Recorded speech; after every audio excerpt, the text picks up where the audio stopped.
ဒီနေ့နည်းနည်းလေးထူးဆန်းပြီးတော့ချစ်ဖို့ကောင်းတဲ့ PR gift လေးတစ်ခုရထားပါတယ်။ဒါကိုဖွင့်ဝင်ခြင်းမလေးအသီးတစ်ခုခုပေါ့နော်။ဖျဲသီးလားမသိဘူးလို့ထင်လိုက်တာပါ။ဒါကတ်လေးကိုဖက်ကြည့်လိုက်တော့ရှယ်စားရခိုင်ငပီတောင်ကနေပို့ပေးလိုက်တာပေါ့နော်။ဒီပိုက်ကလေးနဲ့ပတ်ပေးထားတာကိုအရန်သိကျင်နေလို့ဆွဲမြောက်ကြည့်လိုက်တာ။ဒီမှာအိုးလေးပါ။အိုးလေးကရှယ်စားတစ်စိတ်ကလေးနဲ့ချစ်စရာလေး။အိမ်မှာအချင်ဘက်တွေပါစိန်အောင်ဒီအိုးကိုပြန်သုံးလို့ရရပေါ့နော်။ကပ်ပုံးထဲမှာငုတ်တိကြောက်တောင်လေးပါတယ်။အခုလိုမျိုးအိုးလေးကိုပိုက်ကလေးနဲ့ပတ်ထားပါတော့။သူ့ရဲ့ idea လေးကအရန်မိုက်တယ်။အိုးထဲမှာထည့်ပေးထားတာဒီမှာကြက်သွန်ဖြူလေးပါတယ်။ငုတ်တိ6တောင်လေးပါတယ်။ရှယ်စားရခိုင်ငပီတောင်ထုတ်လေးတွေကိုအိုးထဲမှာအပြည့်ပဲထည့်ပေးထားပါတော့။ကိုကလည်းငပိအရန်ကြိုက်တဲ့သူဆိုတော့မြင်တာနဲ့မနေနိုင်ဘူးချက်ချင်းပဲငပိတောင်နှစ်ထုတ်ယူပြီးတော့အိမ်မှာစိုက်ထားတဲ့ရှောက်သီးလေးတွားခုလိုက်ပါတယ်ရှောက်သီးလေးကိုချက်ချင်းပဲတုပ်စားလိုက်ပါတော့မယ်ကဲဒါဆိုရင်တော့ရှောက်သီးတုပ်ရှင်ဆက်လေးတွားတုပ်ပါမယ်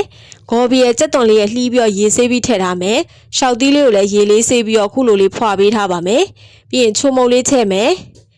မြေပဲဆန်ထောင်းထားလေးထည့်ပါမယ်ရှောက်သီးတုပ်ဆိုရင်ပစွန်ကြောက်လေးပါမှပြည့်စုံတာဆိုတော့လေပစွန်ကြောက်လေးထည့်လိုက်မယ်